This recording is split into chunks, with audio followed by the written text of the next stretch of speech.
Gênesis 31, do verso 1 ao verso de número 24.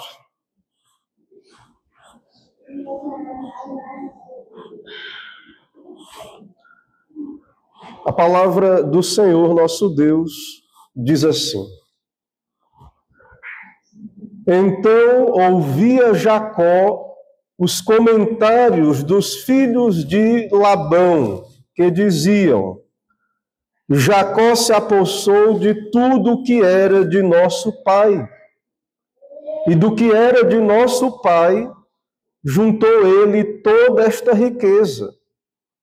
Jacó, por sua vez, reparou que o rosto de Labão não lhe era favorável, como anteriormente.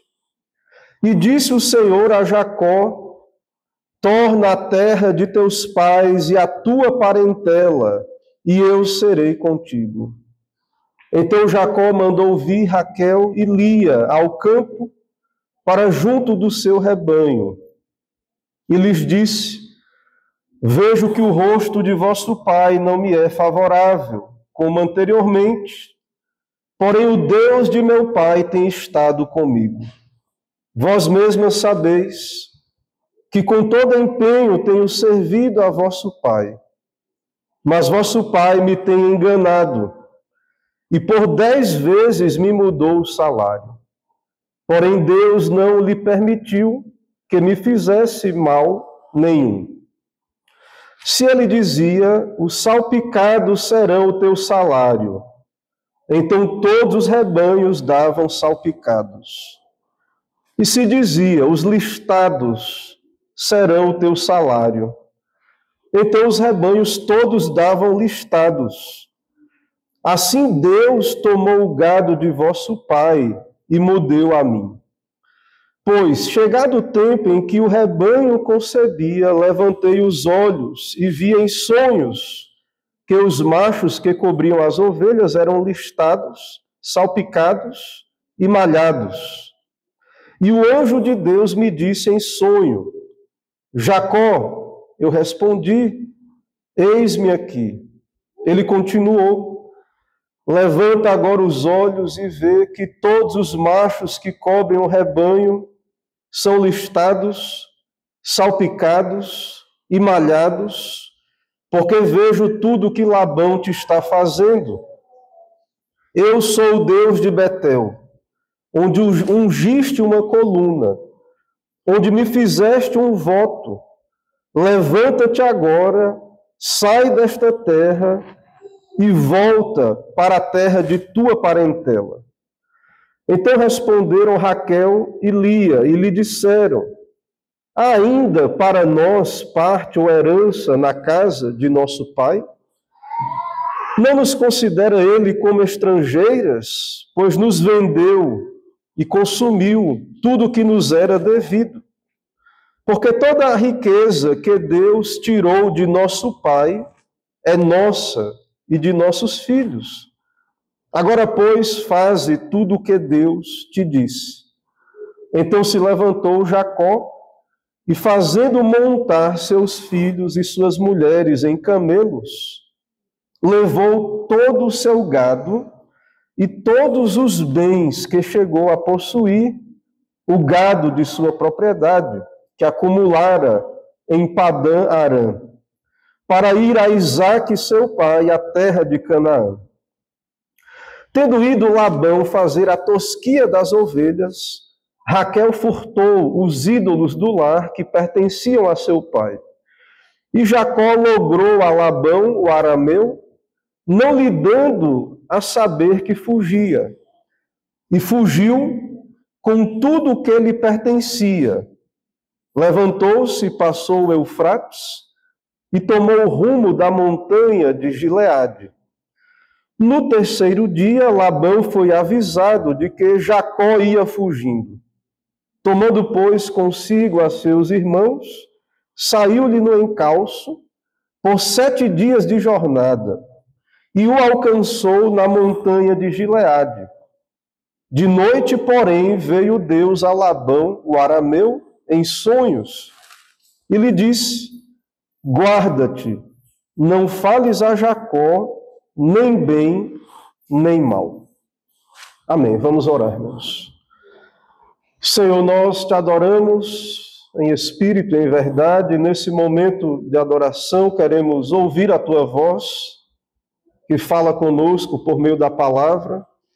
Pedimos a tua bênção, ó Deus, sobre a pregação, meio estabelecido pelo Senhor para abençoar o teu povo, para a comunicação do Senhor com o teu povo.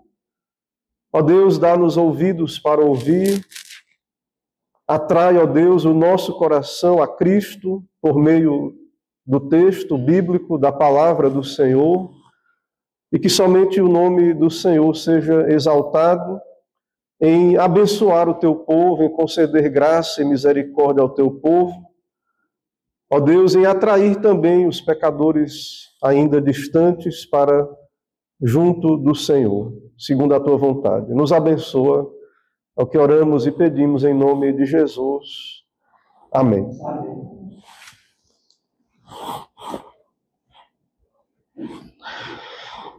Meus irmãos, nós já observamos no sermão anterior, na sessão anterior, que houve um novo acordo trabalhista entre Labão e Jacó, e nesse acordo Labão permitiu a Jacó estabelecer qual seria o seu salário.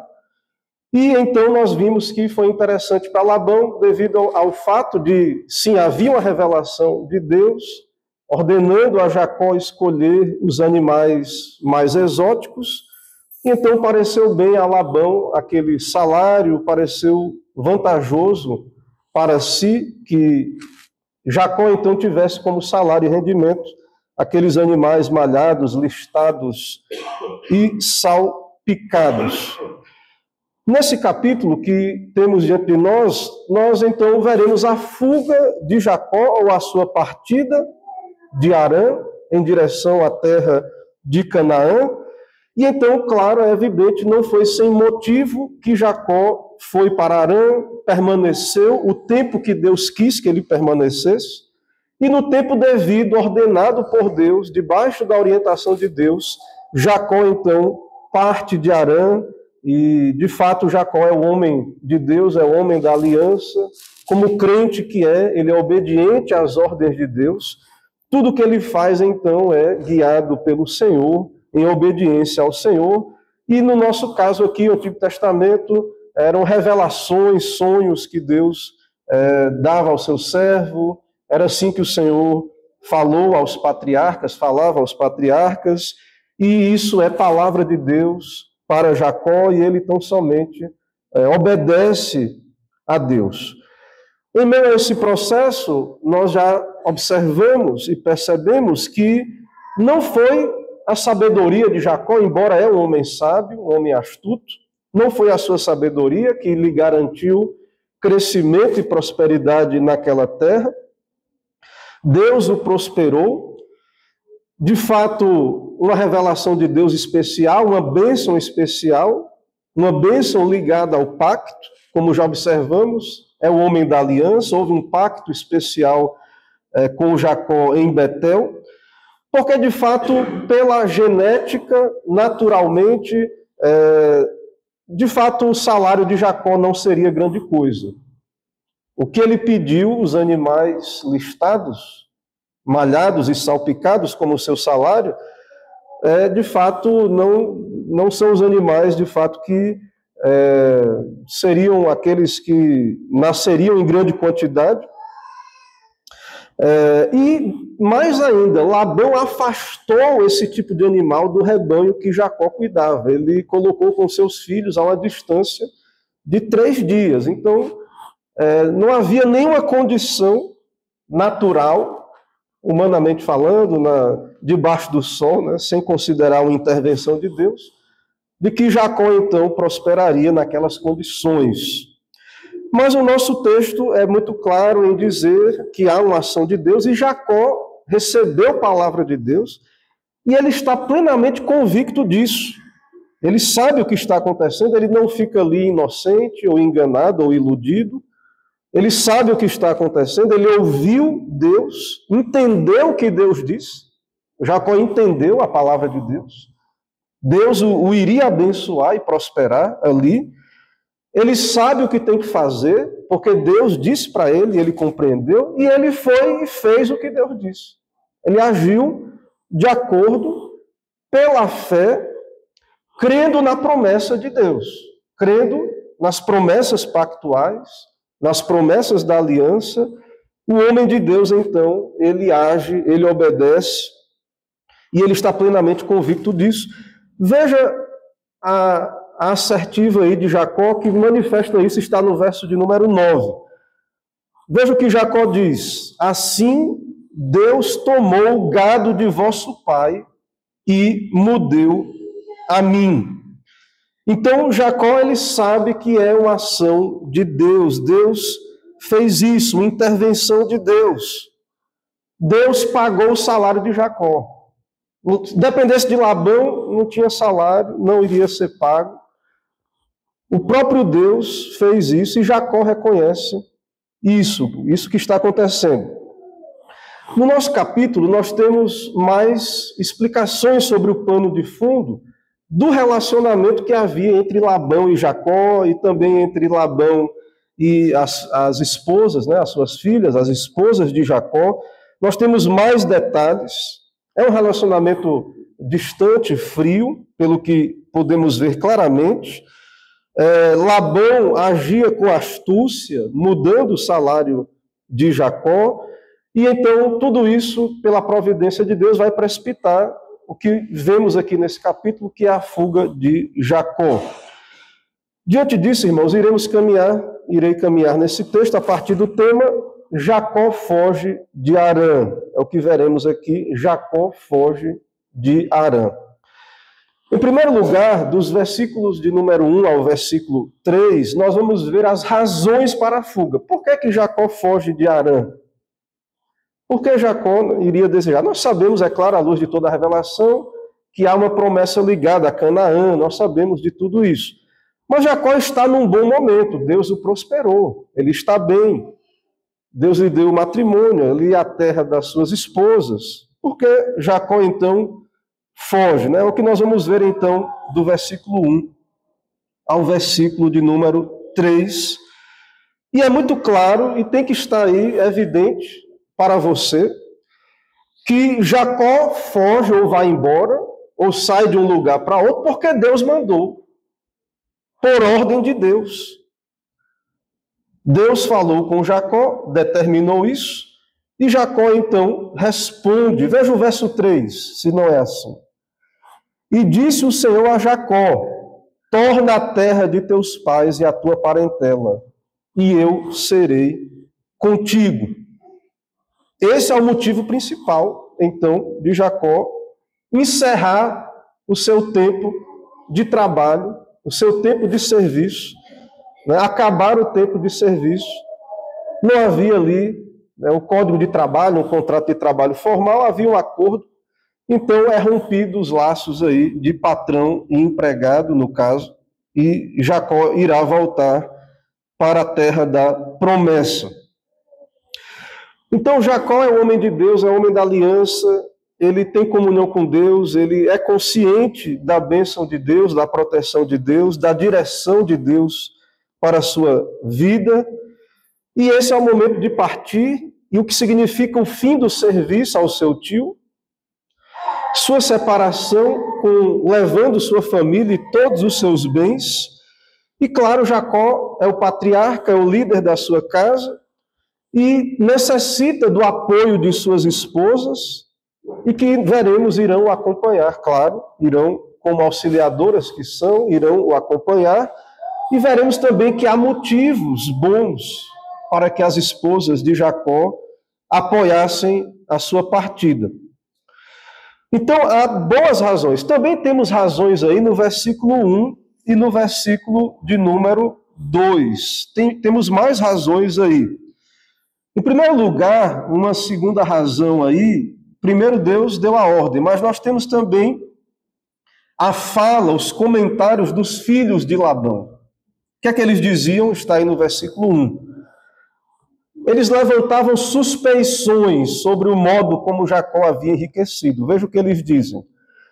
Jacó se apossou de tudo que era de nosso pai, e do que era de nosso pai, juntou ele toda essa riqueza. É ladrão, esse Jacó é um ladrão, se apossou do que era do nosso pai. Veja aqui uma acusação gravíssima, né? Os homens carnais, invejosos e ímpios acusaram Jacó de ter se apropriado indevidamente daquilo que era de Labão. Então, são homens ímpios, não têm uma perspectiva piedosa, tanto os filhos quanto o próprio Labão, eles não entendem que é Deus quem concede e prospera e abençoa, eles não conseguiram ver, e é muito claro que foi Deus que abençoou Jacó, porque era toda hora mudando o salário e tentando impedir o progresso, e Deus abençoando. Tudo isso Deus estava falando ali através disso, mas eles não conseguiram entender e ouvir isso.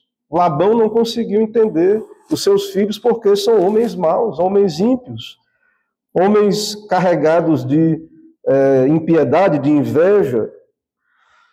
São homens mesquinhos e reagem de modo negativo. E a inveja é um pecado terrível. Um pecado ligado ali ao mandamento que diz não cobiçarás, 10º mandamento, um pecado terrível. E esse pecado, irmãos, ele se reveste de uma característica que nós temos aqui em nosso texto, e nós devemos vigiar contra ele. É um pecado que se manifesta no rosto, no semblante, na murmuração, veja, nos comentários dos filhos de Labão. E no verso 2, o nosso texto diz que Jacó reparou que o rosto de Labão não lhe era favorável, como anteriormente. Então é evidente, algo que transparecia, é algo óbvio. O que estava acontecendo? A bênção de Deus sobre Jacó irritou Labão. É inveja mesmo, invejoso. O ímpio, irmãos, o homem sem Deus, o homem carnal, ele é assim.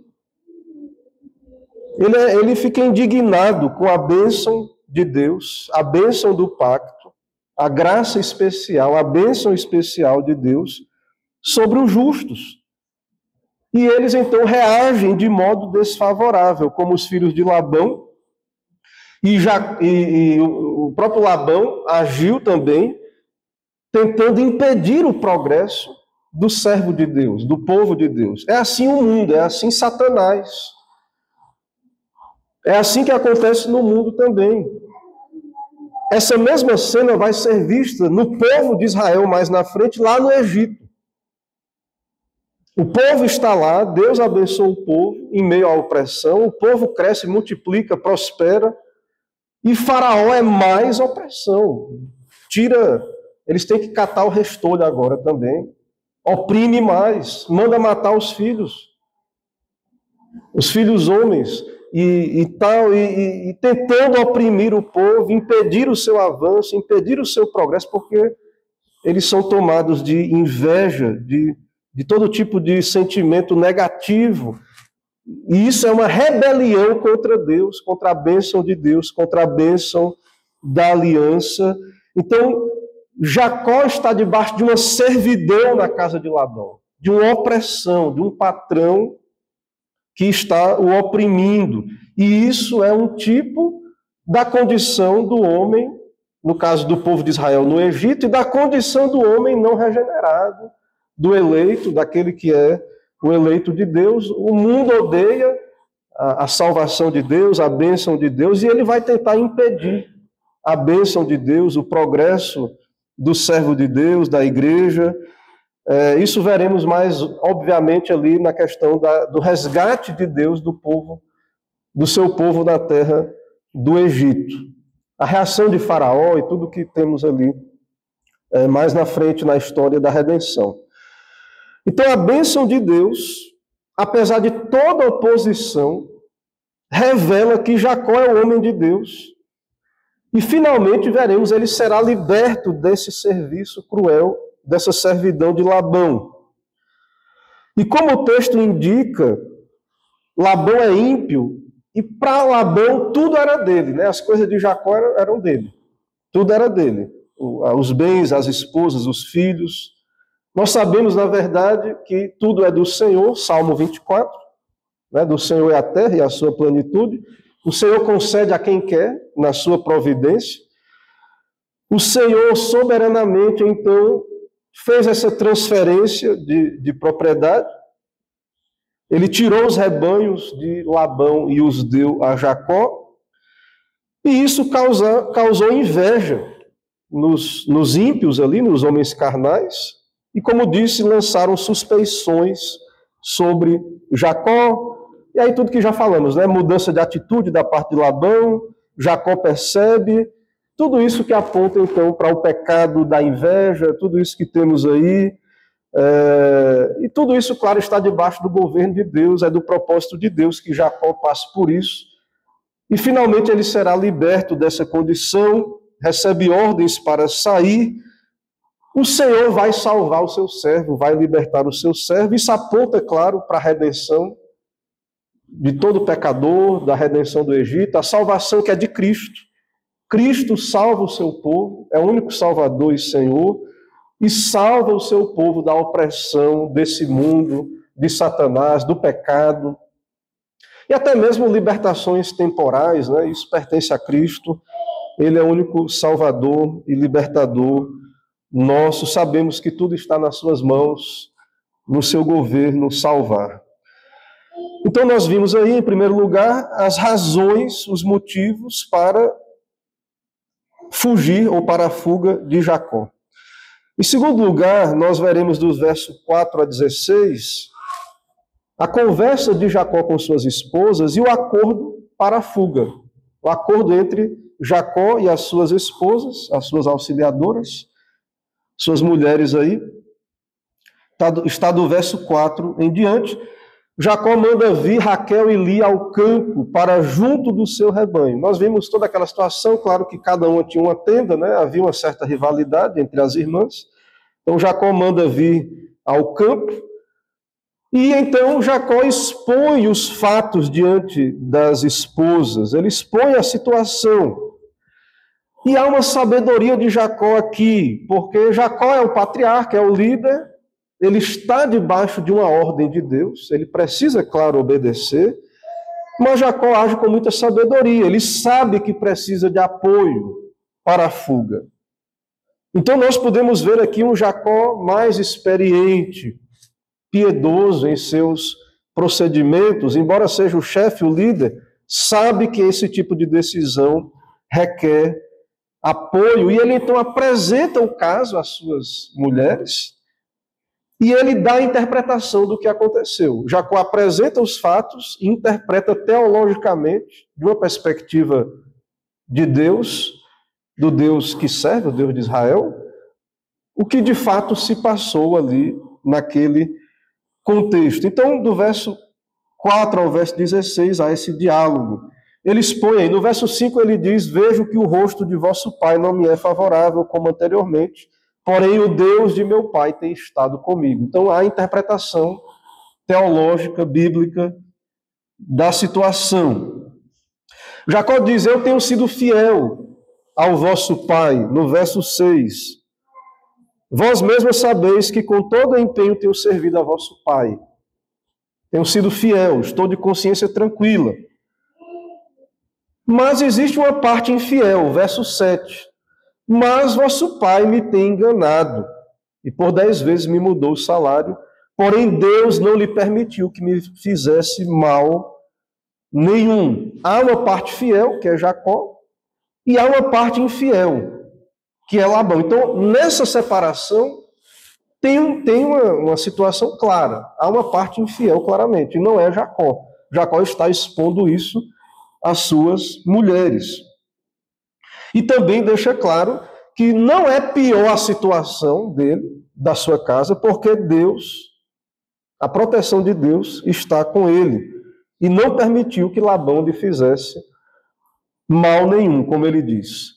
E aí Jacó expõe toda essa situação do salário e dessa mudança dos animais, salpicados, listados e malhados. E ele então finalmente diz a interpretação. O que aconteceu? Por que eu prosperei? Deus tomou o gado de vosso pai e me deu a mim, no verso 9. E ele explica o sonho, que já tratamos. Eu agi assim com relação a esses animais, porque Deus me mandou, o verso 10.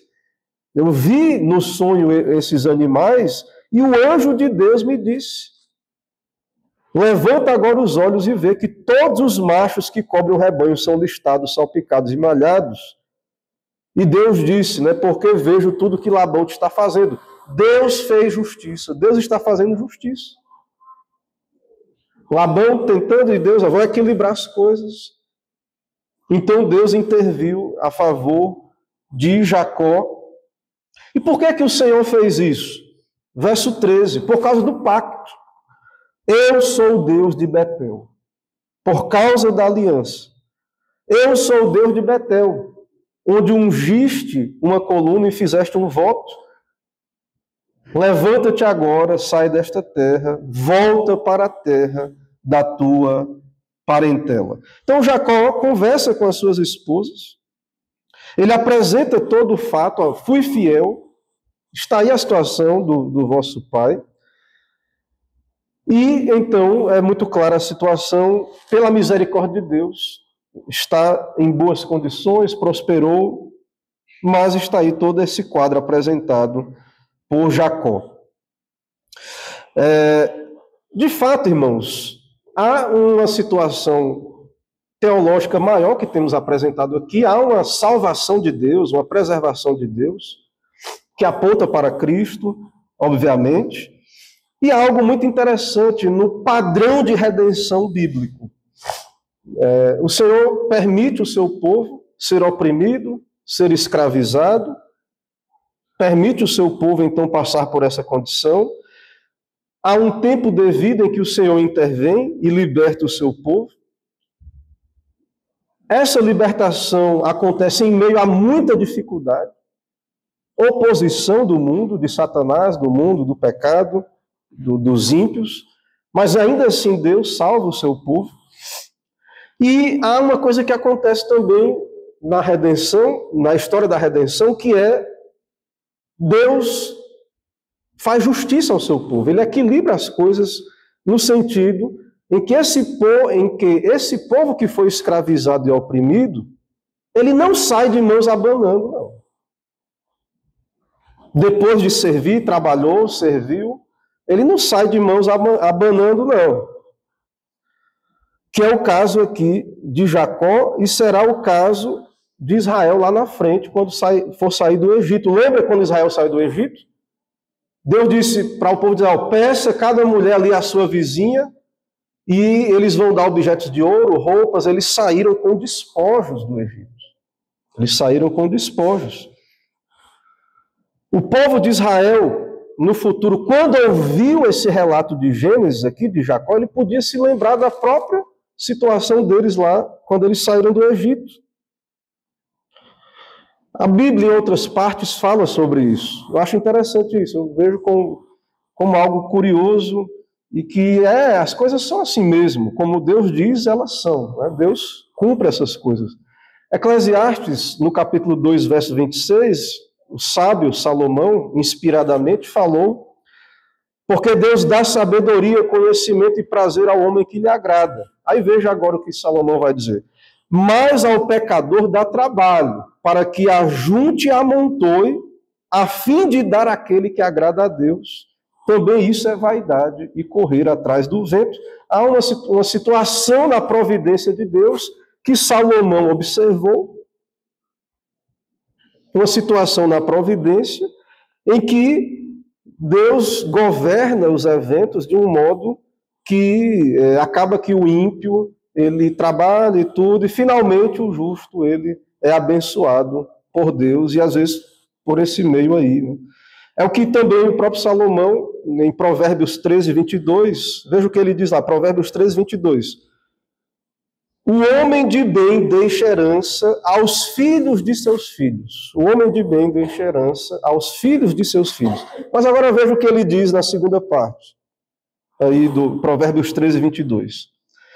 Mas a riqueza do pecador é o quê? Depositada para o justo.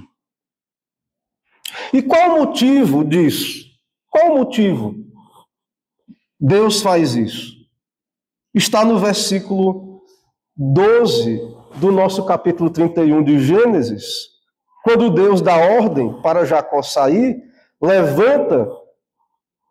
quando ele dá ordem para que Jacó obedecesse ali a visão dos animais, no versículo 12, levanta os olhos e vê os machos, e diz ali, malhados, salpicados, listados, aí vem o final, que tem a explicação de Deus, do porquê dessa visão e de tudo isso.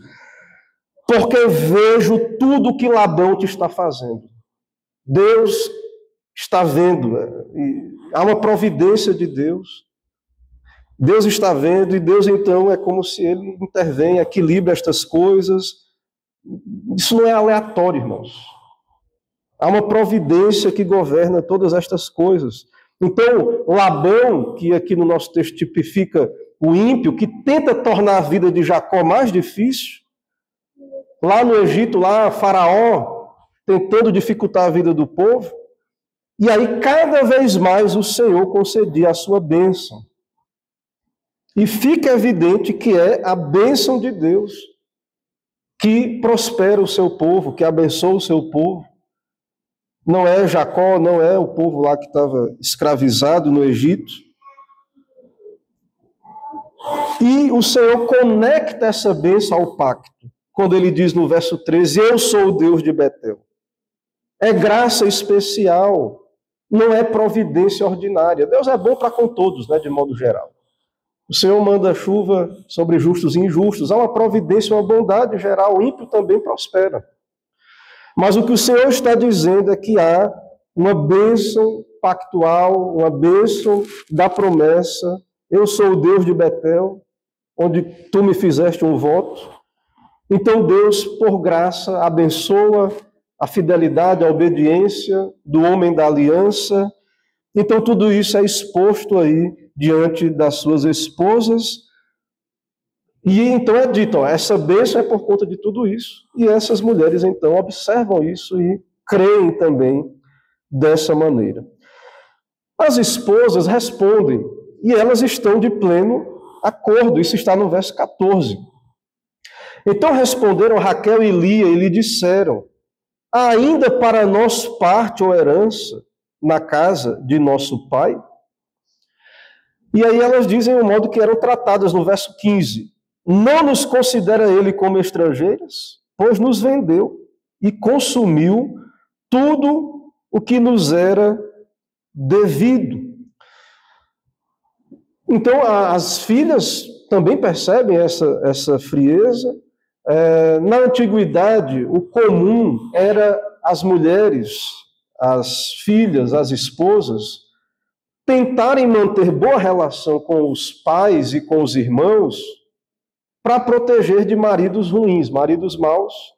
Poderia acontecer, então, dificilmente uma mulher iria querer sair de perto do seu clã, da sua parentela. Mas, pela ação da providência de Deus, durante o transcorrer desse tempo, tudo isso está patente, evidente, e as esposas, então, reconhecem claramente o que está se passando, o que está acontecendo ali. Então, elas dizem, o que é que nós temos aqui ainda na casa de nosso pai? Como é que ele nos trata? Nos vendeu, consumiu o que nos era devido. Agora, o interessante é o que elas vão dizer no verso 16. Porque toda a riqueza que Deus tirou de nosso pai é nossa e de nossos filhos. Deus nos deu a nossa herança já. Quem pagou o salário de Jacó não foi Labão, foi Deus. E aí as filhas agora estão dizendo também, a nossa herança Deus nos deu. Toda a riqueza que Deus tirou de nosso pai é nossa. Isso aqui é nossa herança já. Agora, pois, faz tudo o que Deus te disse. Então, ao apresentar toda a situação, há apoio, então, de suas esposas. Jacó não está agindo precipitadamente nesta decisão. Está, então, um homem de Deus, agindo de acordo com a palavra de Deus. E as mulheres também, como auxiliadoras, claro, o apoiam, mas tem motivo, elas percebem claramente o que está acontecendo, elas aceitam fazer algo que não era bom para elas, ir para longe da sua parentela, do seu clã, mas de fato agora elas sabem quem é o seu pai, os seus irmãos, elas sabem, elas observam a providência de Deus, e para elas é evidente então tudo isso, e tudo isso na providência de Deus preparou essas mulheres para que pudessem então tirar o seu coração de Padã-Arã e olharem em direção a Canaã. Então Deus usa essas circunstâncias ali do Egito, antes da libertação, do ímpio que está servindo a Satanás e ao mundo, toda a opressão, toda essa situação crítica que o homem sem Deus passa. Deus usa tudo isso então para desarraigar o coração do pecador desta terra, para que ele possa olhar em direção à terra da promessa, ao novo céu e à nova terra. Então essas mulheres agora estão prontas, estão preparadas para deixar aquela terra em que nasceram, cresceram e constituíram ali sua família e ir em direção à promessa de Deus. E isso tudo, irmãos, num bom momento de Jacó. Jacó já sofreu muito, mas agora passa bem, está em boas condições. E nesse momento Deus diz: sai de Padã-Arã, porque Jacó é o peregrino de Deus e o seu destino final, de fato, não é ali. Em terceiro lugar, nós veremos do verso 17 a 24 a fuga de Jacó e a perseguição de Labão, do verso 17 até o verso 24, o final aí da nossa sessão. Então, do verso 17, diz aí: então se levantou Jacó e, fazendo montar seus filhos e suas mulheres em camelos, levou todo o seu gado e todos os seus bens, que chegou a possuir, o gado de sua propriedade, para ir a Isaque, seu pai, à terra de Canaã. E que ocasião isso aconteceu? É estratégica a ocasião. Está aí no verso 19. Tendo ido Labão fazer a tosquia das ovelhas, Jacó escolhe um momento estratégico, o melhor momento, para sair sem avisar. E qual foi o momento? A tosquia das ovelhas. Lembra que havia um rebanho que Labão havia separado, 3 dias de jornada? Então, enquanto Labão estava lá fazendo a tosquia daquelas ovelhas, debaixo da ordem de Deus, Jacó foge. Não há nenhuma lei que impeça Jacó, que impedisse Jacó de fugir. Não há nenhum código de trabalho, nenhum CLT, que impedisse Jacó de fugir. Ele não levou nada que não era dele, nada que não lhe pertencia. Então, Jacó reúne todos os seus bens, e somente os seus bens. A questão é que Raquel, no verso 19, é dito que ela, Raquel, furta os ídolos do lar que pertenciam ao seu pai. Há um mistério em torno disso. Eram ídolos do lar, eram pequenos objetos, ídolos com objetivo religioso, e que eram usados, no caso de Labão, para fazer adivinhação, prognosticar, fazer oráculos. Labão usava esses ídolos com esse propósito, dentro da sua religião ali. Então, Raquel, talvez com medo de seu pai usar os ídolos e adivinhar o que estava acontecendo, onde estavam, talvez por isso ela furta esses ídolos, não sabemos. O fato é que ela furtou, isso piorou mais ainda a situação, isso perturbou mais ainda Labão. Mas todos esses eventos são perturbadores para Labão. As suas filhas, tudo aquilo que ele considerava como dele, e mais ainda, então, os seus ídolos são furtados, aqueles ídolos que ele acreditava, e que por meio desses ídolos ele fazia essas previsões. Jacó, então, que fugiu de Canaã por sua vida, fugiu do seu irmão Esaú, agora sai fugitivo de Harã. Ele é perseguido por Labão. Labão reúne todo o seu clã familiar, seus filhos, e há então uma viagem de 7 dias aí, no encalço de Jacó, e nesse processo Deus se revela a Labão. Veja no verso 22 que foi no 3º dia que Labão foi avisado da fuga, No verso 23, ele reúne os seus filhos, sai no encalço por 7 dias de jornada e o alcançou na montanha de Gileade. No verso 24, então, temos aí Deus falando a Labão em sonhos e lhe diz: guarda-te, não fales a Jacó nem bem, nem mal. Então Labão, ele vai em busca ali ao encalço de Jacó, seu sobrinho, e ele é repreendido por Deus. Porque tudo isso que está acontecendo é obra de Deus. E não tem nada de errado. Jacó não está fazendo nada de errado. Não está levando nada que não lhe pertença. Não há nenhuma lei, nenhum acordo que o impedisse, segundo a sua vontade, no tempo devido, de voltar para a sua terra, e principalmente porque Deus lhe ordenou isso, e ele tem que obedecer a Deus, antes a Deus do que aos homens. E nós vemos, irmãos, nessa revelação de Deus para Labão, algo muito interessante, que é o governo de Deus sobre o coração dos homens ímpios. E, de fato, Labão, como um homem ímpio, ele não tem nada que ele possa fazer contra algo que vem de Deus, e ele tem, então, somente que submeter à vontade do Senhor. Irmãos, diante de tudo isso, ainda quero trazer aplicações para as nossas vidas, para a igreja. O que aprendemos, irmãos, aqui e em toda a Escritura sobre a salvação? Javé, Deus, é o único libertador e salvador de pecadores. Só há um Salvador, só há um Deus e Salvador. O apóstolo Paulo, ele fala sobre isso no Novo Testamento, em 1 Timóteo 2, 5 a 6, porquanto há um só Deus e um mediador entre Deus e os homens, Cristo Jesus, homem, o qual a si mesmo se deu em resgate por todos. Esse é o testemunho, Paulo diz, que se deve dar em tempos oportunos. Só há um Deus, só há um mediador, só há um Salvador, Cristo. Javé, o Deus trino do Antigo Testamento, é Cristo. Cristo é Javé, Jesus.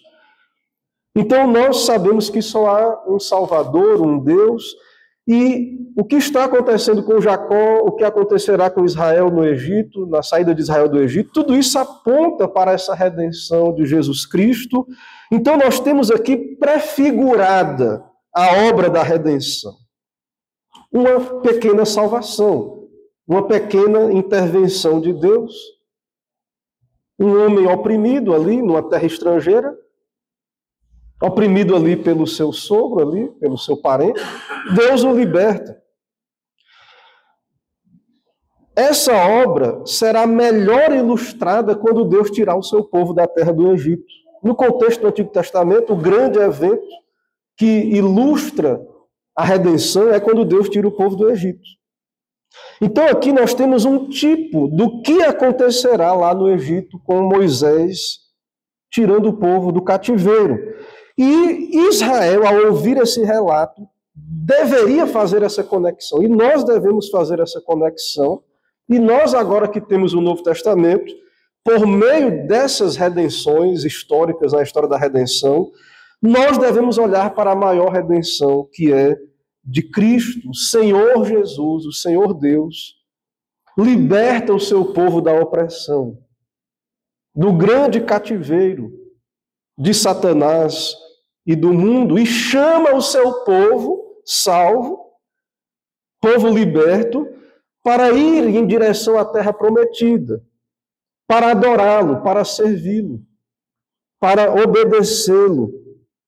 Então existe uma redenção, um padrão, digamos assim, de redenção, um Deus que salva, e ele chama um povo para sair, então, deste mundo, em direção à terra da promessa, para adorar a Deus, servir a Deus, e nesse processo há uma resistência do mundo, de Satanás, dos inimigos.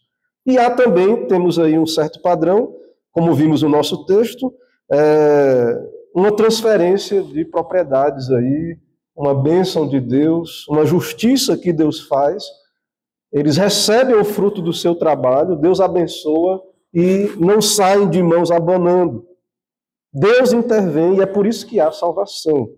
É por isso que você, que por natureza é filho da ira, escravo do diabo, de Satanás, é por isso que é possível a salvação para um pecador como você, que nasce nessa condição de cativeiro, que nasce então perdido nos teus delitos e pecados, porque há um Deus que intervém. Agora, não quer dizer que vai ser fácil.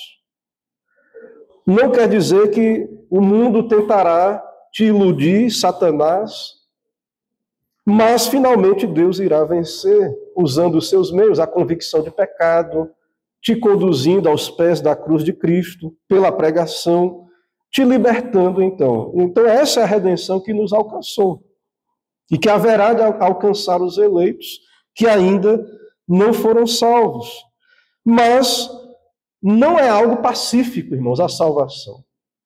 O mundo não, o Satanás, o mundo, ele não reage de modo pacífico. Não é algo suave. Há uma oposição do mundo. E nós devemos entender isso quando Deus nos chamou, nos salvou, nos chamou a negar a nós mesmos, a tomar a nossa cruz, nos chamou para ir em direção à porta estreita e ao caminho estreito. Então, nós temos, na história da redenção, todos esses tipos, essas ilustrações, que nos devem fazer refletir e pensar e perceber que a salvação de Deus é algo que acontece, ela vai ser cumprida porque Deus é soberano, mas em meio ao protesto do mundo, a sua indignação e tudo isso que está aí. Mas, irmãos, há outras questões, muitas outras questões práticas nesse texto que podemos trazer para a nossa vida cotidiana. A maior é essa questão da redenção, que está no texto. Mas podemos aprender muitas coisas sobre uma vida piedosa e a prudência de Jacó, um homem prudente, amadurecido, a maneira como ele trata, ele tem uma ordem de Deus para sair, mas ele age de modo cauteloso, ele busca o apoio de suas esposas, ele age em obediência a Deus, também debaixo da proteção de Deus. Então, nós vemos então a providência de Deus, o cuidado de Deus, e vemos então como devemos proceder como servos de Deus, na aliança, debaixo de todas essas condições, de maneira piedosa e prudente também. Outra lição que Israel e nós podemos obter é isso, é que nós devemos reagir de modo obediente ao chamado de Deus. E que há uma bênção da obediência, há uma bênção por graça ligada à obediência. É isso que vemos na vida de Jacó, mas primeiro tem que ouvir de Deus. A bênção é uma bênção da obediência. A grande questão e uma preocupação pastoral, a grande questão você está ouvindo de fato Deus?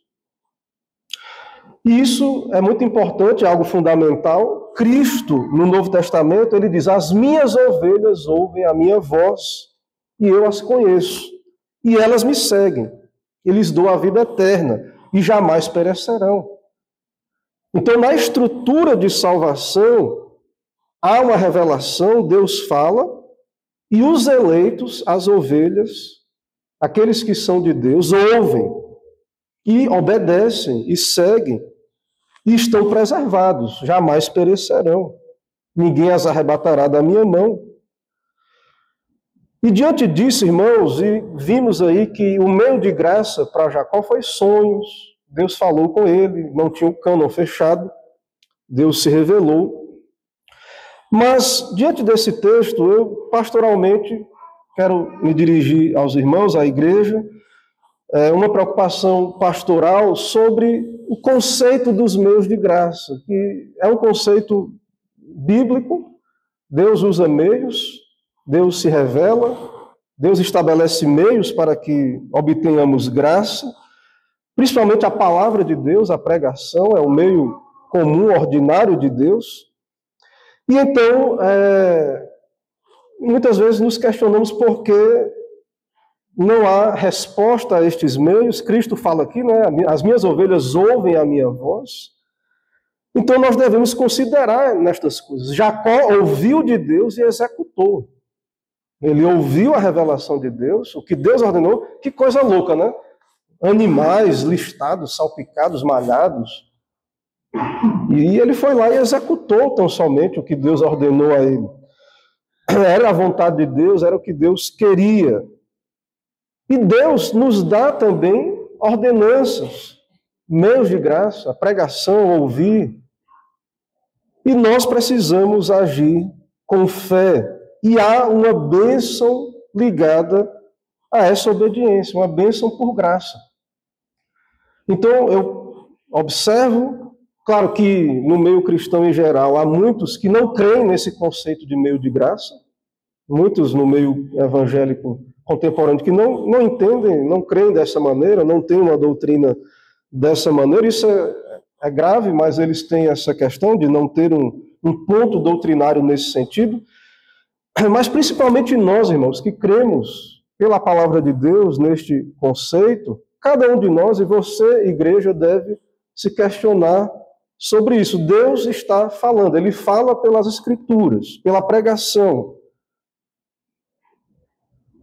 Dominicalmente, especialmente, no culto público, na santa convocação, neste meio especialmente usado na pregação. A questão é, estou ouvindo? Cristo está falando comigo especialmente? Porque, de fato, se não, vai ser um exercício corporal de vir aqui domingo após domingo. Hoje a igreja tem outros motivos, né, para as igrejas se reunirem. As pessoas se reúnem por motivos outros. Mas o principal é este. O principal motivo deveria, ou deve, ou é este que Deus nos dá. E nós devemos nos preocupar com isso. E perceba que a salvação está ligada a isso. Todo esse esquema que Deus planejou de salvação está ligado a isso. Então você precisa ter essa plena convicção, experimentar isso pela graça de Deus e crer nisso. E claro, isso é maior do que sentimentos. Embora quando Deus fala, também nossos sentimentos acompanham aquilo que entra na nossa mente, intelecto. Mas o principal, irmãos, é que nós como crentes estejamos ouvindo a voz de Deus e obedecendo, colocando em prática. E finalmente com isso podemos contar com a bênção de Deus, sua proteção, e Ele irá nos conduzir como peregrinos que somos até o nosso destino final. Que o Senhor nos ajude então, que possamos ter essa grata experiência e verificar essas evidências em nós, da nossa piedade, da nossa vida com Deus, e que possamos ter a plena convicção que só há um Deus e Salvador e não há outro. Amém. Irmãos, nesse momento vamos ficar em pé para fazer oração final. Senhor, nós te adoramos, te louvamos na tua presença, na tua casa, na comunhão, ouvindo a tua palavra. Ó Deus, abençoa o teu povo, ó Deus, dá graça, e seja o Senhor mesmo a falar a cada coração, e que o Senhor nos dê ouvidos, possamos ouvir Cristo falando a cada um de nós pela palavra. Também nos dá graça para obedecermos, ordenar a nossa vida em obediência, nossa vida diária, nos preparando também para, no teu dia, dedicarmos o dia ao Senhor, aos meios de graça, com fé, na expectativa de que o Senhor abençoa os teus meios. Claro que conforme a tua soberana vontade, no teu tempo, conforme o querer do Senhor, mas que o nosso papel é esperar no Senhor, cumprir aquilo que está ao nosso alcance, contando com a tua bênção, sabendo que o Senhor fará o que é do Senhor no tempo do Senhor. Salva o teu povo, ó Deus, usa a pregação, reúne os teus eleitos, cumpra-se tão somente o teu querer e a tua vontade. O que pedimos, oramos em nome de Jesus. Amém. Amém.